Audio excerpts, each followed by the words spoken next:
विश्व पर्यावरण दिवस के अवसर पर राजस्थान सरकार द्वारा संचालित वंदे गंगा जल संरक्षण जन अभियान के तहत शुक्रवार 5 जून को कस्बा भुसावर स्थित तहसील कार्यालय परिसर में पौधारोपण कार्यक्रम आयोजित किया गया। कार्यक्रम का उद्देश्य पर्यावरण संरक्षण, हरित आवरण में वृद्धि तथा आमजन को प्रकृति के प्रति जागरूक करना रहा।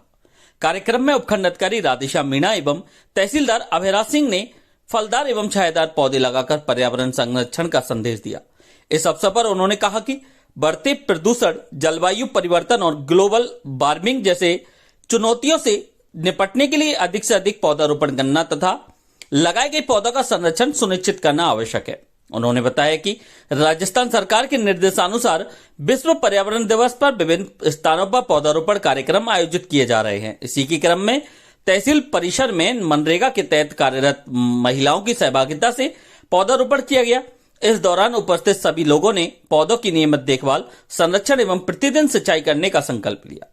वक्ताओं ने कहा कि एक पौधा केवल वृक्ष नहीं बल्कि आने वाली पीढ़ियों के लिए स्वच्छ वायु, शुद्ध पर्यावरण और बेहतर भविष्य का आधार है। उन्होंने आमजन से अपने जीवन में कम से कम एक पौधा अवश्य लगाने तथा उसकी देखभाल करने का संकल्प लिया। राजस्थान सरकार के संदेश को दोहराते हुए अधिकारियों ने कहा कि हरित राजस्थान, स्वच्छ राजस्थान और जल संरक्षित राजस्थान के संकल्प को साकार करने में प्रत्येक नागरिक की भागीदारी आवश्यक है। पौधारोपण केवल एक दिवस का कार्यक्रम नहीं बल्कि प्रकृति संरक्षण का सतत अभियान है। कार्यक्रम के दौरान उपस्थित लोगों को पर्यावरण संरक्षण, जल बचत तथा स्वच्छता के प्रति जागरूक रहने का संदेश दिया गया। इस अवसर पर मानव सिंगल, ओमदत्त गौड़, शैलेश शर्मा, कपिल पांडे, नरेंद्र पांडे, निरंजन, बंटी सैनी सहित कई लोग मौजूद रहे। वहीं दूसरी ओर खेडली मोड़ थाना परिसर पर थानाधिकारी राजेश कसाना के आतिथ्य में भाजपा ग्रामीण मंडल कार्यकर्ताओं एवं पदाधिकारियों द्वारा पौधे लगाए गए। अवसर पर तहसील परिसर में माननीय एसडीएम साहब और मेरे द्वारा वृक्षारोपण का कार्य किया गया है। इसके तहत हमने तहसील परिसर में गड्ढे खुदवा कर पेड़ लगवाए, फलदार, छायादार दोनों प्रजाति के पेड़ हैं। कस्बा भुसावर के बंदगा नगला स्थित बंदेश्वर महादेव मंदिर पर संगीत में श्रीमद् भागवत कथा का आयोजन किया जा रहा है, जिसका शुभारंभ मंगल कलश यात्रा के साथ हुआ। कलश यात्रा में 151 से अधिक महिलाओं ने मंगल कलश धारण कर मंगल गीत गाते हुए भाग लिया, जिसका जगह जगह पुष्प वर्षा कर जलपान करवाते हुए श्याम भक्तों ने स्वागत किया।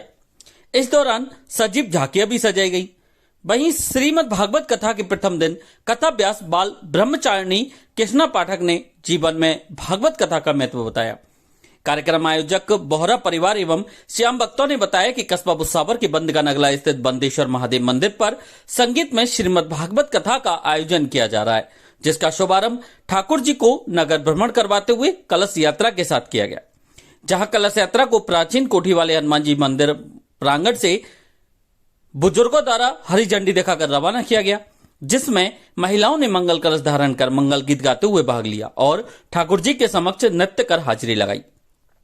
भुसावर कस्बे में होकर निकली कलश यात्रा का जगह जगह भक्तों द्वारा पुष्प वर्षा के साथ ठाकुर जी की आरती उतारते हुए स्वागत किया गया। वहीं कलश यात्रा में सजी राधा कृष्ण भगवान से सहित आधा दर्जन मनोरम झांकी आकर्षण का केंद्र रही। कलश यात्रा का समापन कार्यक्रम स्थल पर पहुंचकर प्रसादी वितरण के साथ किया गया। भुसावर में आयोजित हो रही संगीत में श्रीमद् भागवत कथा के प्रथम दिन बाल ब्रह्मचारिणी कथावाचक व्यास कृष्णा पाठक द्वारा भक्तों को जीवन में श्रीमद् भागवत कथा का महत्व बताते हुए सुकर्म के मार्ग पर चलने की सीख दी गई और हमेशा जरूरतमंदों की मदद के लिए आगे रहने की बात कही। वहीं उन्होंने कहा कि समाज में महिलाओं का स्थान उच्च है, हमें महिलाओं को सम्मान देना चाहिए, न कि उनका तिरस्कार कर उनका अपमान करना चाहिए। इस अवसर पर सभी भक्तों का विशेष सहयोग रहा।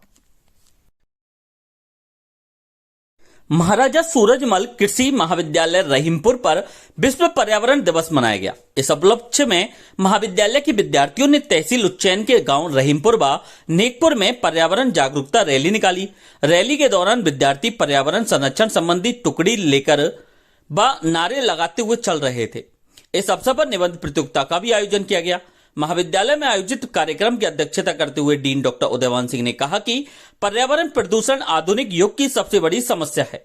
हवा, पानी और भोजन हमारी मूलभूत आवश्यकताएं हैं, लेकिन बढ़ते औद्योगिकीकरण से आजीविका की संख्या, प्लास्टिक का उपयोग, वनों व पेड़ों की कटाई, खेती में रसायनों का प्रयोग, अकृत शहरीकरण आदि के कारण हमें शुद्ध हवा, पानी व भोजन नहीं मिल पा रहा है। बढ़ती जनसंख्या व बाजारवाद से पृथ्वी पर उपलब्ध सीमित संसाधनों पर बोझ बढ़ रहा है।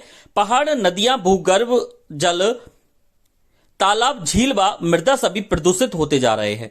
इससे मानव स्वास्थ्य पर विपरीत प्रभाव पड़ रहा है। श्वास, त्वचा, किडनी व हृदय संबंधी रोग, कैंसर, शर्करा, मानसिक तनाव, अनिद्रा आदि की समस्याएं बढ़ती जा रही हैं। मानव का सिद्धांत बन गया है कि प्रकृति को रौंद कर विकास करना है, जबकि प्रकृति और पर्यावरण हमारे सुरक्षा कवच है। इस कवच को ढाकर हम सुरक्षित नहीं रह सकते।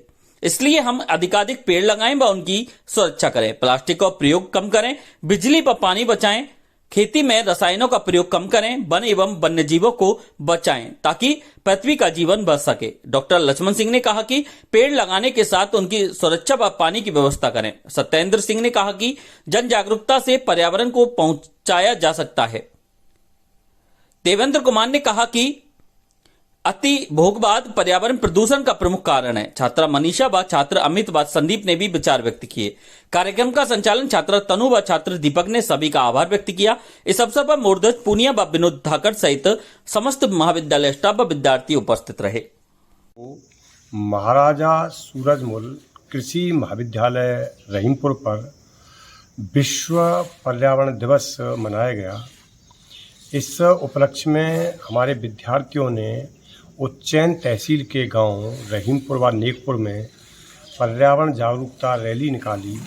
उसमें बच्चे पर्यावरण संरक्षण संबंधी नारे लिखी हुई तख्तियां व नारे लगाते हुए चल रहे थे, जिससे ग्रामीणों में एक उत्साह का माहौल बना। निबंध प्रतियोगिता का भी आयोजन किया गया। साथ ही जो पर्यावरण है उसका मानव सबसे बड़ा प्रदूषण का कारक है।